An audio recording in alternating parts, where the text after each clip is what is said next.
Bien, bonjour à mes agrégatives. D'abord, celle de Limoges. Bonjour peut-être aux autres, parce que on ne sait jamais qu'un certain nombre d'entre vous peuvent être intéressés par ce propos sur l'étude littéraire et sur la méthodologie de l'étude littéraire, appliquée en l'occurrence à l'étude des deux pièces de sa route au programme pour la session 2024, savoir le silence d'une part et pour un oui ou pour un non de, donc d'autre part, et il s'agit donc d'aborder particulièrement la méthodologie de cet exercice pour l'oral qui prend place dans le cadre de la leçon, qu'est l'étude littéraire. Alors pourquoi cette capsule vidéo au sujet de l'étude littéraire? D'abord parce que, pour commencer, ça c'est ma petite histoire personnelle, à mon premier passage à l'agrégation, celui auquel je n'ai pas réussi à passer la barrière, j'avais été interrogé sur une étude littéraire et j'avoue que j'ignorais absolument tout de cet exercice. Je savais qu'il existait, bien sûr. J'en avais déjà entendu parler très très rapidement quand j'étais à l'université, en licence, d'une manière d'ailleurs fort peu convaincante. Mais m'étant très mal sorti de cet exercice, hein, j'expliquerai d'ailleurs tout à l'heure pourquoi avec les écueils, et comme je suis un petit peu comme vous et comme toute personne qui passe un concours de haut niveau et qui estime avoir quand même, sinon un certain niveau, du moins une obstination suffisante pour pouvoir s'interroger, j'ai fini par m'interroger sur ce que c'était que cet exercice et j'ai voulu avoir des réponses. D'une certaine manière, bien mal m'en a pris parce qu'il y a peu de réponses, en tout cas peu de réponses à mon avis satisfaisantes. Certes, il y a des rapports de jury, notamment ceux de 2012 et 2013, qui, ce qui n'est pas le cas de tous d'ailleurs, font un paragraphe ou deux sur les spécificités de l'étude littéraire dans le cadre de la leçon, dont d'ailleurs le texte est repris par les rares personnes sur Internet qui prétendent faire quelque chose de nouveau sur cette étude littéraire, mais en oubliant que c'est le rapport de jury qui l'a dit. Bref. Mon objectif était d'aller chercher, à partir de ce que disent donc les rapports de jury, ce qu'on entend par une étude littéraire, et surtout, de ne pas rester, c'est ce que j'ai fait aussi sur la dissertation, de ne pas rester à une présentation théorique, mais de proposer quelque chose qui soit plus pragmatique. Comment aborder cet exercice, quelle en est la spécificité par rapport à la dissertation d'une part, par rapport aux commentaires d'autre part, puisque comme les rapports de jury, notamment celui de 2012, y insiste, c'est un exercice qui a des affinités avec ces deux autres exercices que sont la dissertation et le commentaire, mais qui a ses spécificités. Et nous allons voir d'un point de vue épistémologique, c'est comme ça que je vais entrer dans le problème d'ailleurs, quelles en sont les spécificités. Donc, en tout état de cause, ce qui est important par rapport à cet exercice, ce qui est un peu rassurant d'ailleurs, ne serait-ce que pour mon ego, c'est que c'est un exercice qui est problématique pour tout le monde. D'abord, je pense que si les jurys, je vais être un tout petit peu, comment dirais-je, un petit peu irrévérencieux, mais c'est un petit peu le cas. Si les jurys étaient tout à fait clairs sur cet exercice, je pense qu'il y aurait beaucoup plus de développement sur l'étude littéraire dans les rapports de jury, ce qui n'est pas le cas. Hein, c'est la raison pour laquelle beaucoup de candidats à l'agrégation se posent ce problème, tant à l'agrégation de lettres classiques qu'à celle de lettres modernes du reste. Deuxièmement, je pense que le malaise se perçoit dans les rares interventions de gens qui veulent éclairer l'exercice. Il y en a très très peu. Hein. Il n'y a pas d'exercice. D'abord, il n'y a pas d'ouvrage du commerce sur cet exercice, à la différence de l'explication de texte, du commentaire et de la dissertation, qui eux, en l'occurrence, sont fort bien déterminés et font l'objet d'ouvrages qui sont particulièrement clairs. Hein. Je pense à celui de Gouvard sur l'explication de texte et le commentaire, et à d'autres sur l'explication de texte, par exemple, de Bergès, par exemple. Mais étonnamment, c'est un exercice qui reste un petit peu dans l'ombre. Est-ce que c'est parce qu'il est mal compris par les candidats, ça c'est sûr et certain, par les gens qui sont au jury, ça me paraît tout à fait improbable. ce serait complètement irrévérencieux de ma part de le dire et de rester le penser, parce que je ne le pense pas. En revanche, c'est un exercice qui a été constitué, ça à la rigueur c'est quand même, alors sans entrer dans une théorie du complot, mais qui a été constitué comme un obstacle qu'il faut passer. Et on aurait tort, parce que j'en ai vu quelques exemples, de croire que les normaliens sont mieux dotés que nous de ce point de vue-là. J'ai vu dernièrement, ou alors ce serait vraiment au tempora au mores, une conversation sur Néoprof, le fameux site sur lequel des candidats à l'agrégation notamment ou au CAPES échangent leurs incertitudes, leurs doutes et leur colère, et un échange au sujet de l'étude littéraire. Et parmi les gens qui intervenaient dans cet échange, il y avait quelqu'un qui venait d'Ulm, donc de Normal Sup, de la rue d'Ulm, et qui était dans le même état que dans lequel nous sommes tous lorsque nous commençons la préparation à cet exercice et que nous le faisons sérieusement et que nous essayons de comprendre. Certes, je pense qu'il y en a quand même un certain nombre d'entre eux qui ont plus de réponses, d'abord parce qu'il y a d'excellentes notes à l'étude littéraire, pour commencer, mais c'est sans doute l'exercice qui est le moins pratiqué avant la 3e année d'université et donc de classe préparatoire aux grandes écoles et de Normal Sup, et alors que le commentaire, la dissertation sont déjà pratiqués au lycée et sont quand même bien perçus par les candidats qui comprennent ce dont il est question, même s'il y a besoin, vous l'avez vu avec la dissertation particulièrement, d'ajustement. Et comme c'est le moins pratiqué, c'est aussi le moins bien compris. C'est à cet ordre-là que donc il faut s'attaquer pour comprendre de quoi il est fait et quelle en est de la spécificité. Donc en tout état de cause, c'est un exercice problématique pour tout le monde et le plus mal expliqué. Le point de départ du jury, hein, c'est important, c'est de faire percevoir l'extrait comme porteur d'une dynamique spécifique et d'une dynamique poétique. Je vais utiliser ce terme à plusieurs reprises pour réutiliser le sens de poésie, c'est-à-dire la fabrication de l'œuvre et la construction dynamique de l'œuvre traduisant une stratégie de l'auteur, puisqu'en effet, ce qui est caractéristique de cet exercice, c'est que le jury donc sélectionne une section de l'œuvre, de 10 à 30 pages, jusqu'à 300 vers pour les œuvres en vers, et entre 100 et 300, donc qui correspond à 10 vers en gros par page, et 10 vers pour une page, je voulais dire. Et cette section de l'œuvre doit être envisagée pour elle-même, d'une part, et comme étant, et c'est le terme que je trouve intéressant, il me semble que c'est dans le rapport de jury 2013, comme étant un rouage du mécanisme total de l'œuvre, hein, d'où la notion de poésis précisément. Il s'agit donc d'entrer dans ce rouage, d'entrer dans cette section comme étant un rouage de l'œuvre et d'en faire percevoir la spécificité par rapport au mécanisme complet de l'œuvre. Donc ça, c'est ce qu'il faut comprendre au départ. C'est la grande différence qu'il y a avec la dissertation, d'une part, qui, elle, porte sur l'œuvre tout entière d'abord, et qui peut, dans laquelle le candidat qui fait une dissertation peut entrer dans un rouage de l'œuvre particulier parce qu'il lui paraît très intéressant. À la différence donc de la dissertation, l'étude littéraire, elle, part du rouage pour aller vers la globalité de l'œuvre. Ce qui engage un certain nombre de choses dont je vais parler juste après. Qu'est-ce qu'on doit chercher, qu'est-ce qu'on arrive à trouver donc à partir de la lecture de ce rouage, et si on comprend bien l'exercice. Deuxièmement, c'est aussi la différence qu'il y a avec le commentaire, dans la mesure où le commentaire littéraire, le commentaire composé, comme on l'appelait de longtemps, est un exercice sur un passage court de l'œuvre, dans lequel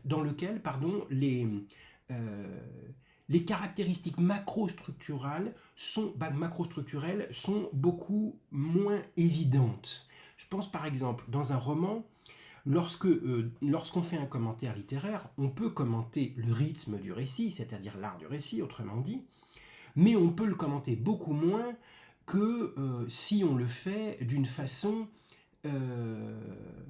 plus longue avec l'étude littéraire, laquelle, en l'occurrence, est le lieu spécifique de cette étude de l'art du récit dans un roman. Je pense particulièrement à une étude littéraire dans l'Astrée, par exemple, dans laquelle vous auriez, le cas échéant, si le découpage du passage est particulièrement évident de ce point de vue-là, vous auriez à travailler sur des analepses, sur une narration intradiégétique, donc autrement dit un narrateur qui lui-même était personnage dans une histoire précédente et qui était de niveau supérieur, ainsi de suite.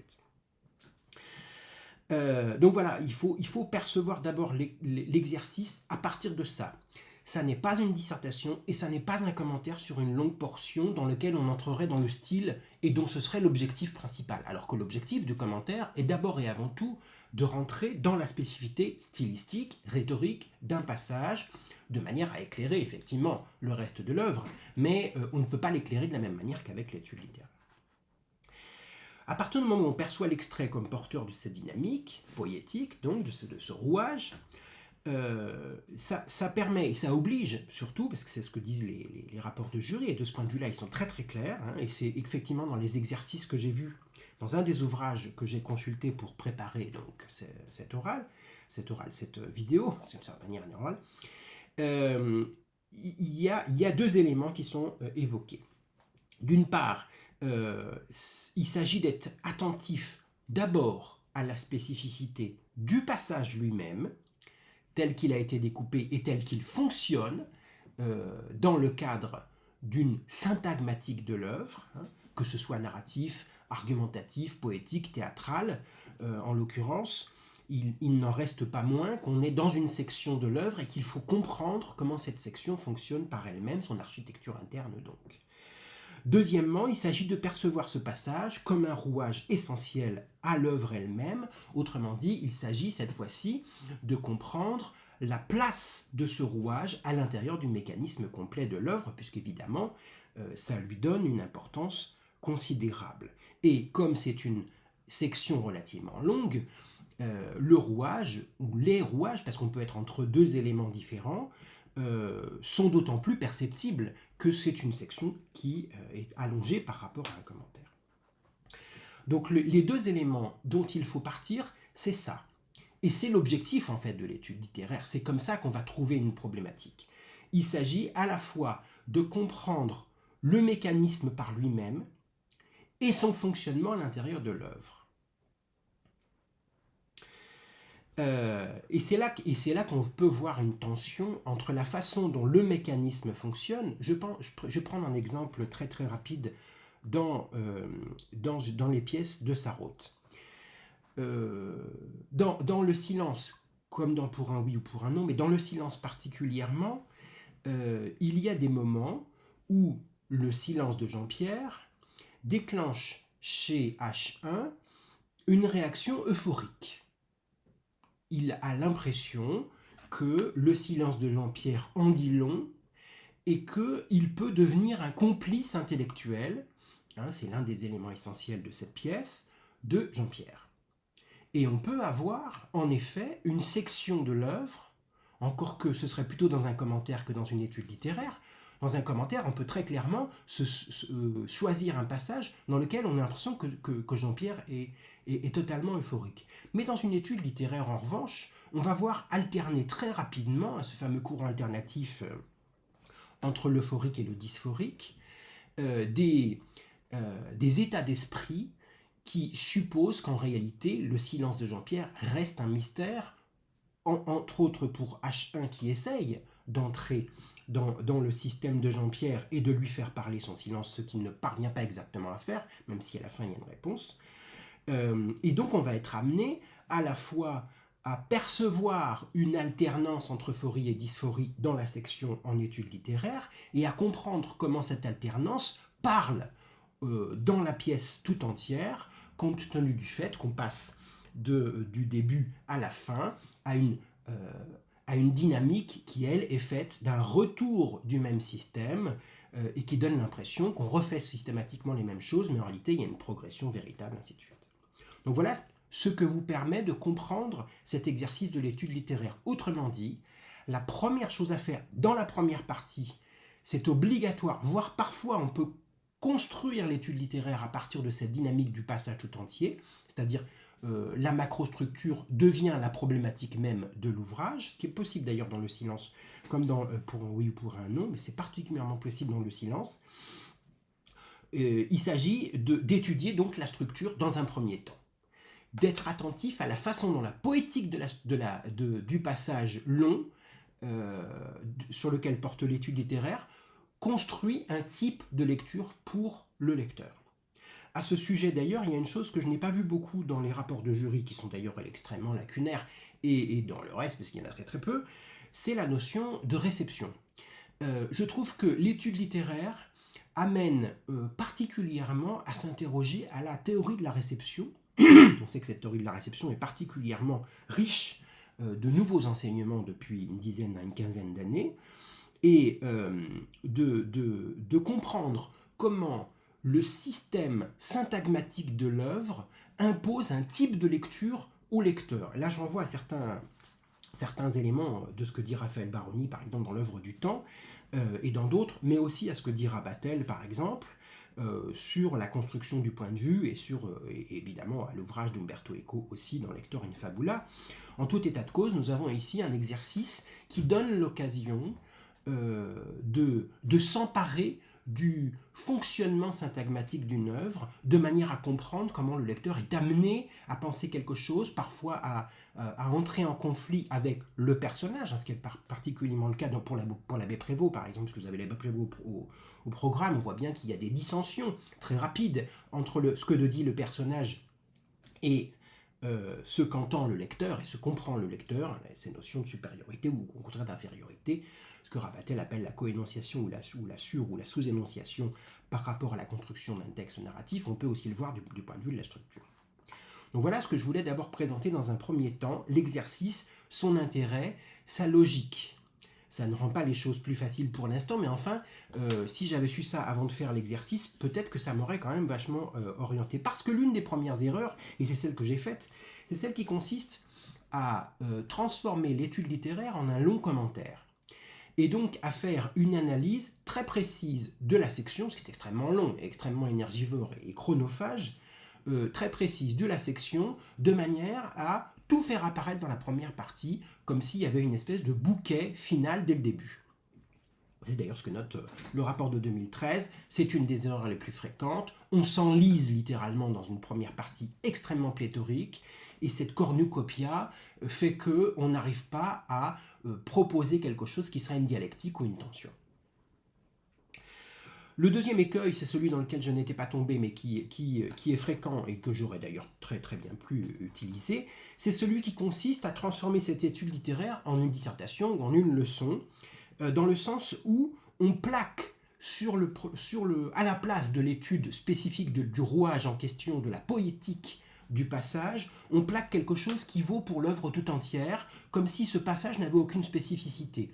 En gros, pour donner un exemple très simple, on va traiter d'un passage dans Pour un oui ou pour un non avec la thématique du logodrame de Rickner en 88. On propose une problématique qui en fait est une problématique pour l'œuvre, qui est une problématique plaquée dans le sens où elle le vaut pour toute l'œuvre, et d'ailleurs elle est en partie discutable, on le sait, parce qu'on l'a vu en cours, alors qu'on peut arriver à cet élément-là à partir de l'observation spécifique très pointilleuse et très poétique, donc, du passage. On va être obligé, effectivement, du moins obligé, ça va être une des possibilités que de faire apparaître cet enjeu à partir de l'observation de la poétique du passage. Mais on voit bien la différence qu'il y a. Donc, attention à ces deux écueils, ils sont majeurs, mais à partir du moment où on est alerté, me semble-t-il, et c'est là ce en quoi j'en veux aux gens qui préparent l'agrégation, parce que j'en ai vu un certain nombre, parce que je n'ai jamais entendu ce propos-là de cette manière-là. Peut-être que les gens ne sont pas tout à fait au clair sur la façon, et comme je l'étais moi-même, très peu, et je ne dis pas que je suis totalement au clair maintenant, mais enfin je le suis un tout petit peu plus, compte tenu du fait que j'ai passé beaucoup de temps à y réfléchir. Donc, la logique de l'exercice, ça on l'a bien comprise, enfin, du moins, la logique générale de l'exercice, on la comprend, on va essayer de voir, à partir de Sarraute, je prends toujours des exemples, vous l'avez vu, pour appliquer la méthode, comment procéder. Donc, pour ce qui est des exercices proches, je viens de le dire, je l'ai intégré dans mon propos initial, ils permettent de voir comment fonctionne l'étude littéraire en tant que telle par rapport au reste, ce qu'il faut éviter, donc la perte de la singularité du passage comme rouage quand on fait du dissertatif, et éviter aussi la commentarisation, puisque on aurait un appui myope sur la linéarité et le style sans perception poétique, hein, avec une première partie éléphantesque, pour reprendre l'expression du rapport de 2013. D'ailleurs, ce rapport de 2013 a une formule que je trouve à la fois évidente en soi, mais finalement très profonde. Il s'agit de faire parler une forme sens. Cette forme sens, nous y sommes habitués, hein, nous savons que la littérature n'est pas seulement un contenu, elle est aussi une forme, hein, il y a un fond et une forme, et cette forme a un sens. Cette forme non seulement organise le contenu d'une part, mais elle dit un certain nombre de choses. Et c'est effectivement ce à quoi on vous demande d'être attentif en premier lieu. Je vais prendre 2 exemples en dehors de Sarraute pour que les choses fonctionnent clairement dans notre esprit. Prenons par exemple la double inconstance de Marivaux, qui était au programme en 2019, sur lequel j'ai fait qui était au programme parmi d'autres pièces en 2019, sur lequel j'avais fait une dissertation. Si j'ai une section, peu importe la section du reste, de cette œuvre, dont je suis, par exemple, au premier acte, sur laquelle je suis amené à faire une étude littéraire. Je fais du dissertatif si je parle immédiatement du marivaudage et de la structure du double registre de Jean Rousset. Hein, c'est-à-dire, le double registre, c'est il y a une action que j'observe en premier, action qui en fait est menée, manipulée par un meneur de jeu, lequel est le représentant ici, en l'occurrence Flaminia du prince, lequel prince donc manipule les 2 personnes qui sont en couple, ainsi de suite. Donc une structure de mise en abîme, entre guillemets, parce que c'est un petit peu plus compliqué que ça en réalité, parce que c'est sur toute l'œuvre déjà pour commencer, et si je plaque ces 2 éléments qui sont évidents, qui sont des éléments critiques essentiels, et pour une dissertation sur Marivaux, ils le sont, mais si je les plaque sur l'œuvre pour faire une leçon, je me plante. Pourquoi ? Parce que je n'ai pas regardé la façon dont la section que j'ai sous les yeux fonctionne. Si je ne parle pas d'abord de la dynamique de la section et des problèmes qu'elle pose, hein, par exemple du double jeu de Flaminia au cours du premier acte, et du rôle essentiel des scènes seules pour commenter une action qui précède, hein, selon un article de Seurat Legrain, donc, que je vous avais donné d'ailleurs parce qu'il donne des indications sur Sarraute, je fais uniquement du dissertatif et je me plante. À l'opposé, je rentre dans la commentarisation, je suis désolé pour le néologisme, mais il me semble intéressant. Si je m'attarde, par exemple, dans une section sur la néopréciosité dans l'expression des sentiments, qui est pourtant un élément essentiel, alors que je ne vois pas, parce que je n'ai pas fait d'études de la poétique de l'œuvre, de la pièce, je ne vois pas le rôle des stratégies et du meneur de jeu dans toute la section qui m'intéresse. Or, de toute évidence, il y a certes une néopréciosité, comme le dit Frédéric Deloffre, mais il n'empêche que on ne peut pas comprendre cette néopréciosité et le poids qu'elle a, et le mystère qu'elle suppose, si on ne voit pas qu'en réalité, ce qui importe, c'est le rôle de la manipulation et des stratégies dans les pièces de Marivaux, particulièrement dans la double inconstance. Donc voilà pour l'exemple sur la double inconstance. Deuxième exemple, encore avec une œuvre sur laquelle j'ai fait cours l'année dernière, Le temps retrouvé de Proust. On remarque d'ailleurs que les écueils principaux sont liés à des stéréotypes de commentaires. C'est-à-dire on plaque quelque chose d'attendu sur l'œuvre. Et on sait particulièrement que pour Sarraute, ça va être le tropisme, le logodrame, la liquéfaction du langage et du personnage, bon, on le sait. Dont on a besoin, mais on a besoin de les déclencher à partir de l'observation du passage. Pour le temps retrouvé, imaginons, parce que c'est ce que j'avais proposé à une candidate l'année dernière, candidate qui d'ailleurs qui a très très bien figuré puisqu'elle est arrivée 6e à l'agrégation, je lui avais proposé une étude littéraire sur la 2e section, une partie de la 2e section de l'œuvre, Paris en guerre et le salon Verdurin, donc pendant la guerre de 14. Le personnage se rend au salon Verdurin et pendant qu'il se rend au salon Verdurin, il réfléchit au salon tel qu'il s'est organisé depuis 1914 jusqu'à 1916 et à la façon dont les salons parisiens se sont métamorphosés avec le Paris en guerre. sur cette section, je ferai du dissertatif si mon propos initial porte sur le thème de la guerre dans le roman. Je suis amené à le faire, bien sûr, mais plutôt dans une deuxième partie que dans une première. Et surtout, je ne peux pas déclencher ça d'une façon générale, en présentant l'œuvre comme étant le premier élément. Le premier élément, c'est la section elle-même. Alors évidemment, la section m'impose de poser la question de la guerre. Mais la guerre n'apparaît pas que dans cette section-là, elle apparaît plus tard. Et il s'agit d'être attentif à la façon dont cet élément fonctionne. Deuxièmement, c'est du dissertatif parce que ce thème de la guerre, je ne le mets pas en relation entre la spécificité du passage, qui est en rupture énonciative très forte avec la section précédente, qui n'a absolument rien à voir avec la guerre, parce qu'elle se passe avant, et on ne se pose pas la question quelle est la logique, quelle est la cohérence de l'intervention brutale, d'une certaine manière, de cette section par rapport à la section précédente, et en quoi tout ceci nous parle du temps retrouvé, qui est le titre. Or ça, c'est l'étude littéraire qui permet de le faire précisément. Donc, voilà pour le dissertatif. Pour la commentarisation, ce serait une façon, alors comme ça vous pourrez peut-être aller le lire quand vous aurez un petit peu de temps après le concours, je me contente de parler d'une satire des salons dans la première partie, d'une autre manière de voir la guerre, ce qui est évidemment le cas, hein, c'est tout à fait le cas, mais là, je transforme cet exercice, en tout cas je risque de le transformer, en quelque chose qui n'est pas un regard poétique sur l'œuvre, mais un regard thématique uniquement. Donc voilà pour les deux éléments. Je ne vois pas l'ordre du récit, je ne vois pas la progression thématique du roman, je ne comprends pas en quoi la téléologie fonctionne quand même alors qu'on a l'impression d'un désordre à l'intérieur de l'œuvre, les dissonances entre le narrateur et le personnage par rapport à ce que dit David Cohn notamment. Ça vous l'avez aussi chez l'abbé Prévost. Donc le bilan concernant ces deux exemples et la façon de percevoir l'étude littéraire avec des exemples, c'est qu'il s'agit de faire le pari que la poésie de l'œuvre peut nous parler. Et nous parle. Nous savons que c'est particulièrement le cas. Sa dynamique, donc, en un rouage donné.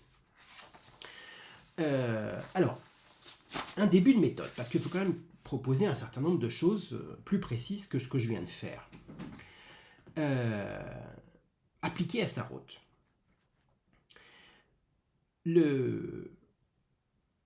Nous avons sous les yeux une section d'une œuvre.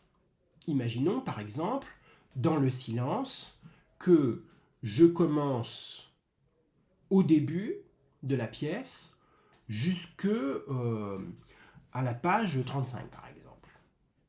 Je vais, je me souviens plus exactement quelle est, parce que je ne l'ai pas sous les yeux, et je ne le connais pas par cœur, dans la structure telle que je vous l'ai proposée. C'est là qu'on voit que les documents que j'ai donnés en début d'année, je le savais déjà bien sûr, mais je m'en rends compte encore plus en ayant essayé de faire cette chose-là. Non, c'est pas. Donc, imaginons que j'aille de la page 27 jusqu'à la page 33. Au centre de cette section, il y a le rire de Jean-Pierre et le silence. Or, avant l'intervention de Jean-Pierre, la controverse sur le poétique a déjà commencé. Et après le rire de Jean-Pierre, cette controverse semble s'interrompre, il semble y avoir une rupture forte, mais et plutôt elle donne et cette interruption donne lieu à un développement nouveau qui est le développement sur la raison de ce rire et sur la raison sur les raisons entre guillemets psychologiques qui pousseraient Jean-Pierre, ce sont des hypothèses faites par les personnages, sa timidité, ainsi de suite. Et le début d'intervention active, on dit qu'il n'y a pas d'action, enfin il y a quand même une action par le discours et par l'échange, le langage-action, comme dit Sarah Legrain. La section se termine, la section que vous auriez donc à étudier, s'achève sur la volonté de H1 de créer un lien avec celui qui est en dehors du groupe. Voilà, si on a cet exemple sous les yeux, comment fonctionne l'étude littéraire. Comme nous l'avons vu, il s'agit de rencontrer le passage, d'observer, d'examiner attentivement le passage en sa poétique. Autrement dit, il y a une première chose que nous allons découvrir et qui tient compte du fait qu'il s'agit d'une pièce de théâtre, et ça, il faut absolument que ça paraisse très rapidement, c'est le schéma narratif et le schéma actantiel. Nous sommes au début, il y a eu l'exposition, une exposition d'ailleurs assez particulière, qu'il va falloir commenter par la suite, parce qu'elle pose un certain nombre de problèmes, puis une première péripétie qui interrompt ce qui a été déclenché par l'exposition, qui montre bien qu'il y a un problème, comme s'il y avait une forme d'incohérence dans la pièce et dans la structure de la pièce. Cette incohérence est-elle voulue pour liquéfier le drame lui-même, ou au contraire, y a-t-il une cohérence autre? Là, on entre dans quelque chose qui est une problématique, très clairement, on voit bien une tension, et à partir de là, on peut comprendre quel est le sens du choix opéré par le jury pour cette étude en particulier. Schéma narratif, schéma actantiel aussi, puisque le schéma narratif et le schéma actantiel fonctionnent en complément l'un avec l'autre, comme le dit Greimas, puisqu'en effet, ce schéma narratif suppose aussi le déclenchement de rapports de force entre les personnages. Alors on voit ici qu'il y a bien un rapport de force qui est très clair au départ, mais un rapport de force qui va se modifier au fur et à mesure par l'action de H1, lequel H1 passe d'une position à une autre, mais les autres aussi. Ce que dit d'ailleurs Rickner en 88 dans l'ouvrage dont je vous avais parlé, et c'est tout à fait juste. On a l'impression, lui, il considère que c'est le cas, qu'il n'y a pas de psychologie des personnages parce qu'ils passent d'une position à une autre sans qu'il y ait une cohérence véritable. En réalité, il y a bien une cohérence, simplement, la façon de mener le drame du début jusqu'à cette page 33-35 ou un petit peu plus loin montre qu'il y a une volonté de sortir des relations toutes faites, des relations stéréotypées, pour construire quelque chose qui soit plus en conflit, en friction à l'intérieur de la pièce. Et bien là, on a fait un début qui est déjà très important pour parler de la façon dont fonctionne le rouage en lui-même. Et c'est là qu'on va pouvoir déclencher un certain nombre de choses, tout en restant dans le rouage lui-même, mais qui parlent de la pièce elle-même tout entière, parce que dans la deuxième partie, il va falloir parler des échos qu'il y a entre le reste de la pièce et le rouage que vous êtes en train d'observer, ce qui est particulièrement clair avec, je ne voudrais pas me lancer des fleurs, mais avec le document que je vous ai donné, c'est déjà quasiment prémâché. Et on voit bien effectivement que la question de la référenciation dans le langage avec le ça et les indéfinis dans l'exposition dont j'avais fait un début d'explication de texte, la succession actantielle ou la succession des éléments de l'intrigue qui elle aussi pose un certain nombre de problèmes, la question de la psyché et de la psychologie qui semble être absente mais tout en étant une véritable problématique puisqu'elle est présente sur scène, et ainsi de suite. Ce qui fait qu'il y a aussi un élément qui est particulièrement important chez Sarraute, c'est la progression de la conversation. De la conversation-discussion d'ailleurs, parce qu'on peut jouer des deux termes, la notion de conversation, j'entame un tout petit peu un des sujets de leçon que j'ai proposé, la conversation qui suppose un échange entre guillemets pacifié, converser c'est vivre ensemble, je rappelle, on se réfère notamment à la Bruyère de la société et de la conversation au XVIIe siècle. Et ce mot de conversation, l'impression que c'est dans un salon, on se souvient de ce que dit Gabriel Marcel, l'un des premiers critiques du silence en 67, c'est une conversation de salon, ainsi de suite, un certain nombre de choses qui se passent et qui ressemblent d'ailleurs beaucoup à ce que dit Marivaux. La discussion, elle, c'est plutôt une agitation, un discutere, c'est agité, et c'est donc ici quelque chose de plus musclé qui s'introduit. En tout état de cause, il y a une progression thématique et une progression, dynamique de la conversation qu'il va falloir interroger. Je donnerai des indications juste après sur la façon dont on peut le faire, notamment avec les maximes de la conversation de Grice, de H.P. Grice, en linguistique et en étude du discours. Parce que l'étude du discours est particulièrement importante, évidemment, pour l'étude de ces deux pièces. Donc progression de l'échange, progression à la fois donc logique, argumentative et thématique de l'échange, puisque précisément il y a une rupture apparemment thématique, mais on s'aperçoit en réalité que cette rupture n'est pas une rupture réelle, puisque l'opposition porte bien sur le poétique, c'est ce que précisément le dénouement, qui en est un véritable, contrairement à ce qu'on pourrait penser, même s'il n'en a pas l'air, le dénouement donc donne une réponse sur ce point-là. Autre progression possible dont on voit la réalisation à travers l'étude, l'examen de cette étude littéraire du passage, c'est la progression modale. J'ai fait quelques remarques d'ailleurs dans le document que je vous avais donné sur les 2 pièces. Progression modale, je rappelle, c'est pouvoir, vouloir, savoir et faire. Hein. Lorsqu'un personnage se détermine à agir en quelque chose, il faut d'abord qu'il veuille et qu'il puisse, ou qu'il puisse et qu'il veuille, dans un sens ou dans l'autre. Ce qui fait qu'il va d'abord essayer d'avoir l'expérience et le savoir pour faire la chose en question. Il se prépare, il y a cet élément de préparation. Il doit s'ajuster aussi par rapport aux autres. Et enfin, le faire, qui parfois n'est d'ailleurs pas atteint, entre parenthèses, hein, puisque c'est... ou en tout cas qui peut être très très longtemps attendu, c'est particulièrement le cas dans le silence, puisque le premier faire attendu, c'est celui de l'anecdote qui va être repoussée à la page 49, puis à la page 61, et finalement l'anecdote qui n'est obtenue qu'à la fin de la pièce, mais en réalité il y a autre chose qui s'est passé entre les deux, il y a donc un conflit de faire à l'intérieur, puisqu'on obtient quelque chose de l'ordre du savoir, mais qui est aussi un faire sur soi-même. Cette progression est particulièrement intéressante, parce que souvent elle n'est pas utilisée, alors qu'en réalité elle est relativement simple à comprendre, et on peut s'en servir. Un autre élément qui me paraît intéressant, et là je vous donnerai mes notes, c'est la progression logique, qui est un petit peu plus complexe à utiliser. J'espère que je n'ai pas perdu mes papiers.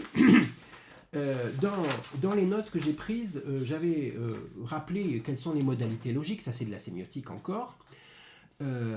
Ontique, véridictoire, alétique, épistémique, déontique, boulestique, sémiotique, éthymique. Bon, les termes sont un peu compliqués, mais ils existent. En tout état de cause, on peut, sans forcément s'engager dans un jargon, s'interroger sur les modes d'être factuels, contrefactuels possibles. On voit bien effectivement que dans le silence particulièrement, il y a un certain nombre de choses qui semblent possibles à certains, impossibles à d'autres, mais qui n'est toujours pas réalisé, dont l'être est attendu et qui vient très très tardivement. Modalité véridictoire, le vrai et le faux, les positionnements argumentatifs des uns par rapport des uns et des autres. Modalité alétique, c'est-à-dire par rapport à la situation de la vérité, alété en grec. Nécessité, possibilité, impossibilité, contingence. La nécessité, la possibilité, l'impossibilité sont des éléments essentiels dans les pièces. Le certain, l'établi, le démontré aussi pour l'épistémique. Si la situation devient incertaine d'un point de vue scientifique. Le déontique, il est interdit d'eux, il est permis d'eux. Ça aussi sont des éléments importants hein, dans la progression de cette longue section. Boulestique ou boulémaïque, le terme sont les boulets, la volonté, donc, c'est-à-dire toutes les modalités logiques du désir, du souhait, de la volonté. Là aussi, hein, sont des éléments importants. On peut désirer sans jamais obtenir, on peut souhaiter, et attendre longtemps que ce souhait soit réalisé, mais il faut peut-être l'intervention de quelqu'un d'autre, d'un objet, on songe au conte de fées. Pour les modalités sémiotiques, j'avais indiqué que c'était très important avec la question des boucles du dire, ce qui parle de la chose et ce qui parle du dire sur la chose, et évidemment à partir de là il y a une espèce d'entrée en profondeur dans la chose, puisque c'est le dire lui-même qui vient... le dire de la chose qui vient s'associer et poursuivre le propos. Enfin, les modalités thymiques, euphoriques, dysphoriques ou aphoriques, qui sont évidemment particulièrement importantes dans les pièces, parce qu'on s'engage très fortement, il y a un engagement des personnages, une implication thymique extrêmement puissante, et qui peut se bousculer et basculer très très rapidement. Donc, ces éléments-là, je vous déconseille d'être trop jargonneux, parce qu'en général les jurys ne l'aiment pas trop. En revanche, d'être extrêmement démonstratif, on peut dire quand même que ces choses-là existent, mais les traduire immédiatement, et ces choses-là sont très importantes, puisqu'en réalité, nous sommes dans un drame en cours, et ce drame est fait d'affect, d'impression, de relation vis-à-vis d'une vérité qui est inatteignable, peut-être, et qui d'ailleurs s'efface, se fond comme un brouillard à la fin. Et donc on peut se poser les questions à partir de ces modalités logiques. Pour les maximes de la conversation de Grice dont je parlais tout à l'heure, hein, c'était donc un linguiste américain qui a eu une influence considérable sur l'étude de l'énonciation, l'étude de l'analyse du discours. Grice se fait l'hypothèse d'un principe de coopération, et il dit que votre contribution conversationnelle corresponde à ce qui est exigé de vous. Il s'agit que la conversation soit efficace Elle doit répondre à une règle de qualité, la véridicité, donc le rapport à la vérité, ne pas dire des choses fausses. Alors évidemment, il s'agit des principes qui sont souvent auxquels on contrevient très rapidement. La règle de quantité, on sait que c'est particulièrement important chez Sarraute, le fait qu'il y ait à la fois exhaustivité et concision, c'est-à-dire qu'il doit y avoir toutes les informations, mais elles ne doivent pas se répéter à l'excès de manière ensuite à tourner à vide. C'est ce qui donne l'impression d'un vide précisément. Et là, c'est particulièrement important chez Sarraute. Il va falloir traiter de cette règle de quantité, cette espèce de boursouflure du message. La règle de pertinence, parler à propos, alors là aussi c'est un élément absolument essentiel, je viens d'en parler au sujet du silence, puisqu'il s'agit par exemple, sur la façon de négocier le sens, la signification de ce silence, de le faire parler en étant en pertinence par rapport à la question posée, ou au contraire, en étant une rupture et quelque chose qui fait exposer complètement la situation.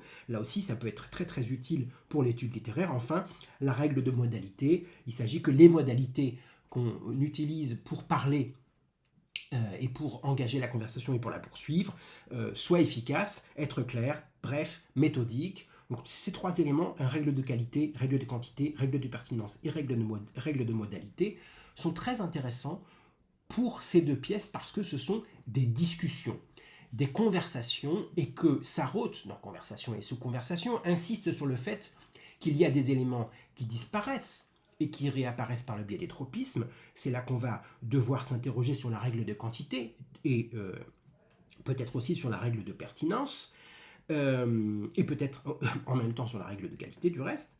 Et donc ces éléments sont particulièrement intéressants de ce point de vue-là. Grice ajoute le rôle des implicitations, c'est-à-dire à partir du moment où une conversation a commencé, la façon dont l'autre parle nous semble relever de ce principe de coopération. Même si le message est en contradiction, et alors c'est particulièrement intéressant pour Sarraute, est en contradiction apparente avec, par exemple, ce qui est attendu en matière d'information, la pertinence, si quelque chose a l'air non pertinent, voire impertinent, celui qui écoute cet élément qui paraît non pertinent fait souvent des implicatures, des implicitations, en estimant que ce qui est dit est quand même en rapport avec ce qui est en train d'être dit. Autrement dit, il y a des tours de force implicites qui permettent que, même s'il y a non-pertinence apparente, qu'on suppose, qu'on fasse le raisonnement que la conversation continue sur la même aire, et ainsi de suite. Or, on sait que c'est un élément particulièrement important. Il suffit d'aller voir, par exemple, les romans de Beckett, la trilogie de Beckett, qui se termine par l'Innommable et qui commence par Molloy. Cette trilogie donne l'impression d'une conversation à bâton rompu de la part d'un personnage dont on ne sait absolument pas qui il est, et on ne sait même pas s'il a un corps dans le troisième, dans l'Innommable, mais une conversation qui continue, qui parce qu'elle continue reste une conversation, mais qui n'est pas forcément pertinente avec les éléments qui étaient précédents ou avec ceux qui vont arriver. C'est aussi le cas d'ailleurs chez Virginia Woolf dans The Waves, par exemple, dans Les Vagues, où nous entrons par monologue intérieur dans l'esprit des personnages, mais du coup nous ne savons jamais, alors que nous sommes dans la même situation, tous les personnages sont dans la même situation spatio-temporelle, mais nous ne savons jamais si c'est en rapport avec ce qui est dit ou pas, ou s'il y a une disruption complète du système. Donc ces maximes de la conversation sont particulièrement intéressantes pour étudier les pièces de Sarraute dans le cadre de l'étude littéraire, et elles donnent des indications très, très importantes. Donc là, pour l'instant, dans la section elle-même et dans sa charpente et dans sa poésis, on étudie le schéma narratif, le schéma actantiel, l'un par rapport à l'autre. Évidemment, il ne s'agit pas de présenter les choses de façon théorique de la manière que je suis en train de le dire, mais de l'appliquer à ce qui se passe exactement dans le passage. La progression thématique de la conversation et sa progression logique, la progression de la discussion, par le biais de la progression thématique par exemple, dans l'énonciation, par le biais des reprises aussi, des termes de reprise, par le biais de la référenciation, les différentes dénominations d'un même élément qui peuvent évoluer chez une personne, mais d'une personne à une autre, puisqu'il y a question-réponse. Progression modale, ça je ne le redis pas. Donc le propos, que vous allez construire notamment dans la première partie et les éléments auxquels vous allez faire attention dans la deuxième, comme étant caractéristiques de ce passage en question par rapport à l'œuvre, ça c'est la deuxième partie, vont partir justement des spécificités du rouage que vous avez sous les yeux, ou d'un lien entre deux rouages.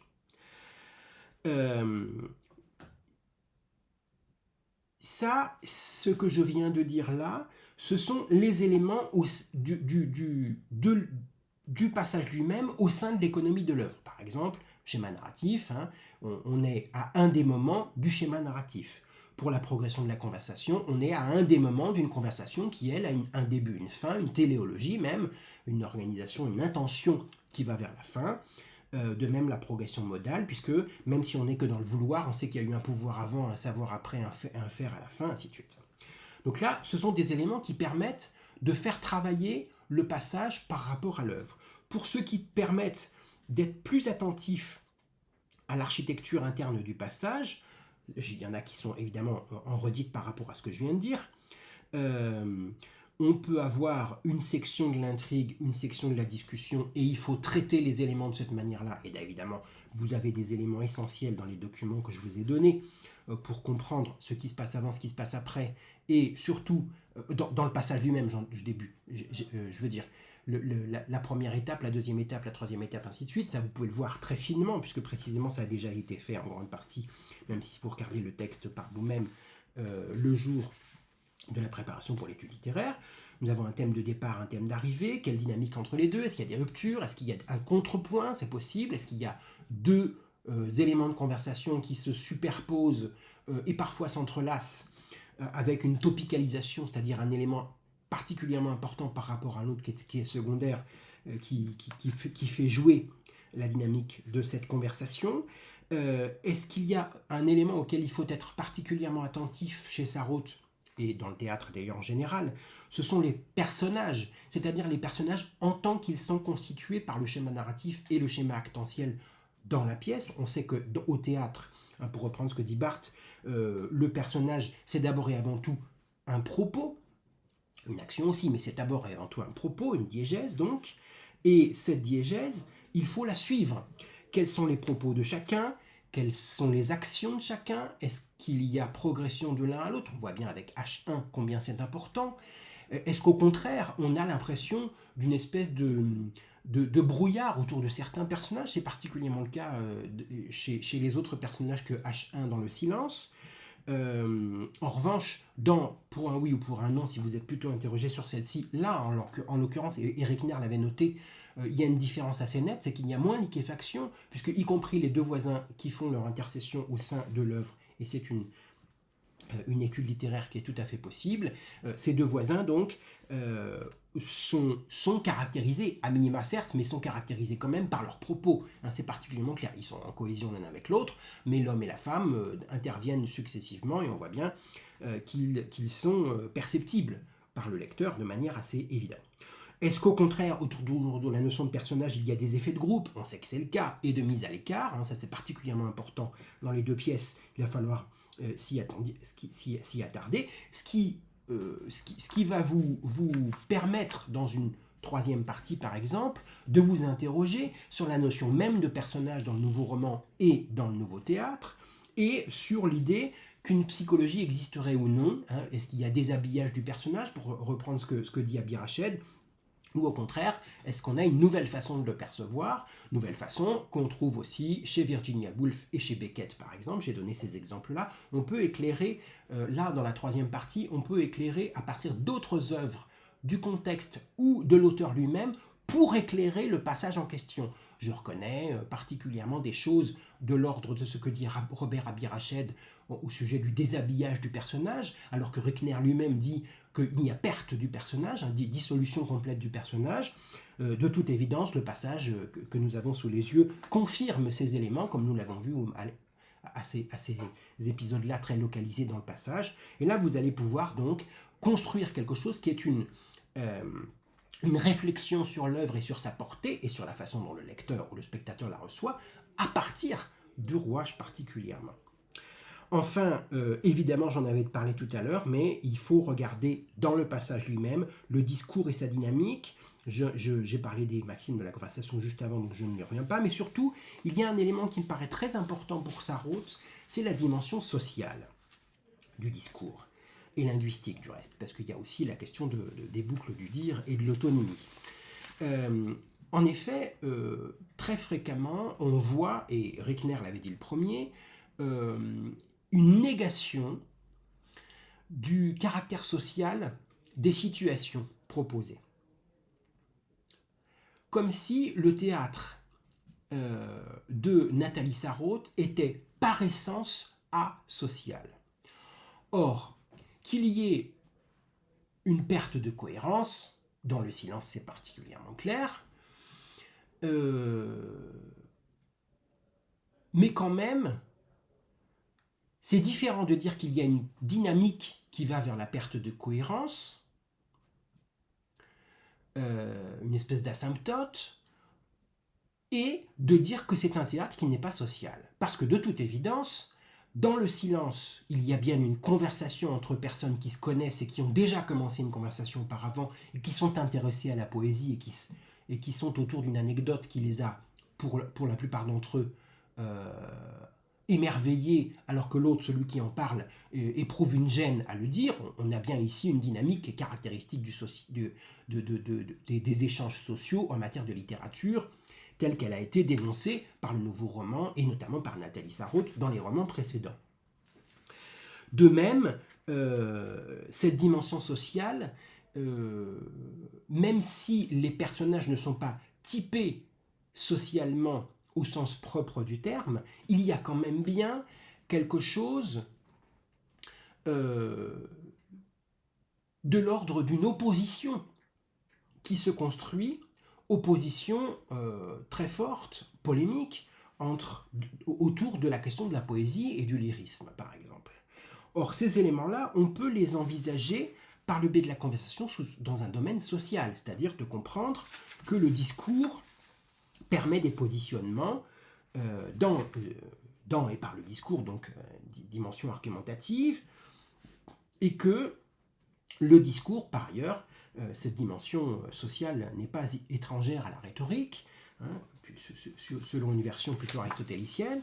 Le discours fait action sur autrui, le discours perçu rhétoriquement a pour objectif de faire action sur l'autre parce que je ne suis pas tout seul précisément, parce que je vis en société. Et donc, ces trois éléments, le discours et sa dynamique, peuvent donner lieu à des réflexions sur le positionnement social, sur le positionnement argumentatif et sur le positionnement persuasif, rhétorique du discours.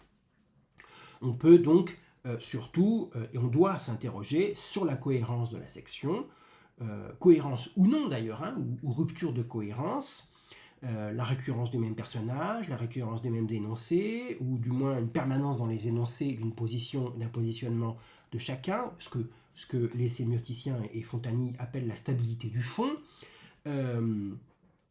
cohésion ou pas, là aussi, la cohérence, il y a un certain nombre de ruptures, mais globalement elle est préservée, même s'il y a un certain nombre de choses qui posent problème, mais on n'est pas dans le même sentiment que chez Beckett que j'avais donné tout à l'heure, par exemple. Et du reste, il y a peut-être un choix de l'incohérence ou de la non-cohérence, parce que la vie aussi donne lieu à des mouvements très rapides chez les personnes qui sont autour de nous ou chez nous-mêmes. La cohésion, c'est-à-dire la cohésion logique, cette fois-ci, des arguments et des éléments proposés dans la structure. Est-ce qu'il y a des ruptures ou non? Est-ce qu'il y a des contrepoints? Ça, je l'avais dit. Et on peut s'interroger, l'élément est un tout petit peu plus difficile, mais il n'est pas inintéressant, sur la congruence, cette fois-ci. La congruence chez les sémioticiens, c'est la mise en rapport des différents niveaux sémiotiques, c'est-à-dire le niveau narratif, le niveau syntaxique, le niveau thymique, ainsi de suite. Tout texte est fait d'un feuilleté sémiotique d'éléments qui apparaissent en même temps dans le texte, mais qui en réalité sont distincts les uns des autres, et passer de l'un à l'autre est possible par conversion. Par exemple, le fait qu'il y ait une rupture de la cohérence sociale au sein du groupe, ça c'est plutôt actantiel, se voit au niveau de la construction de l'intrigue, schéma narratif, mais se voit aussi au niveau de la syntaxe. On sait que la phrase, par exemple, est beaucoup rompue dans les pièces de Sarraute. Il y a ici une congruence, de toute évidence, au sein entre les différents niveaux sémiotiques, et ça c'est intéressant à percevoir au fil de la dynamique d'une section tout entière.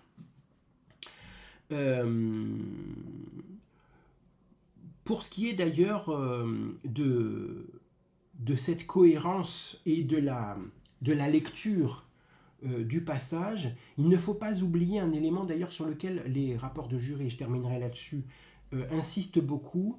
Ce sont les relations, et ça peut être abordé d'ailleurs, ça doit être abordé, hein, c'est même souvent problématique d'ailleurs que ça apparaît, mais ça doit être abordé particulièrement dans la deuxième partie, ça apparaît très souvent dans cette partie-là développée, c'est les relations qu'il y a entre la section et les exigences du genre. On sait par exemple, on peut le dire en introduction, c'est une manifeste, qu'il y a un passage entre le roman et le théâtre chez Sarraute, et que ça donne l'impression qu'il y a une romanesquisation, si je puis dire, cette horreur du théâtre. Ça a d'ailleurs été dit immédiatement, hein, comme s'il y a une perte de théâtralité chez Sarraute. Est-ce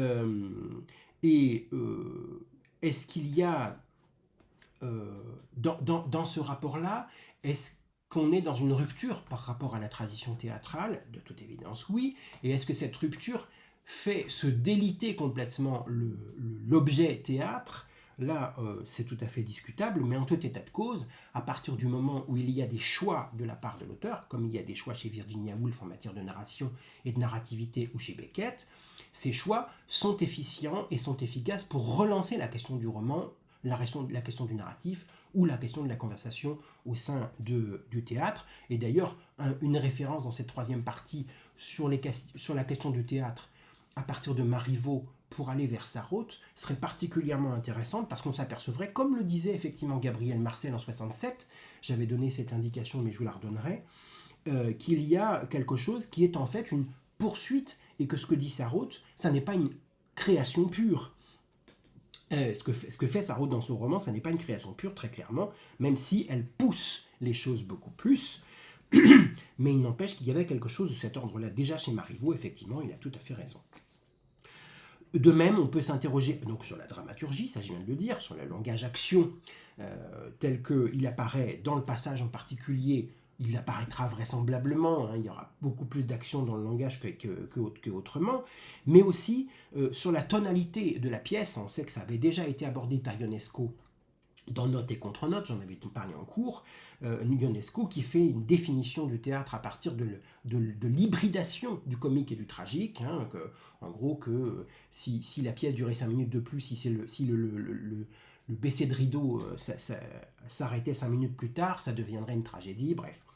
On connaît on sait que c'est la grande période de cette mise en cause de la répartition des genres, laquelle date de 1660 et du discours sur le poème dramatique de Corneille. On sait qu'au XXe siècle, ces éléments prétendument fondus dans le marbre des textes sont mis de plus en plus en doute, et précisément l'étude littéraire ici permettrait très clairement de se poser la question du comique à partir du sarcasme de certains personnages, de l'ironie d'un certain nombre d'autres, et du jeu. Parce qu'il va falloir faire intervenir cette notion de jeu pour donner quand même quelque chose d'une cohérence manifeste, et surtout pour s'opposer à l'idée d'une liquéfaction complète à la fois des personnages et de l'intrigue dans les deux pièces. Donc voilà pour ce qui est des éléments. Le tout dernier, c'est évidemment, à partir de tout ceci, vous avez une visibilité dans l'étude littéraire, et c'est la troisième partie qui va se charger de soulever ces éléments-là, visibilité d'un certain nombre d'enjeux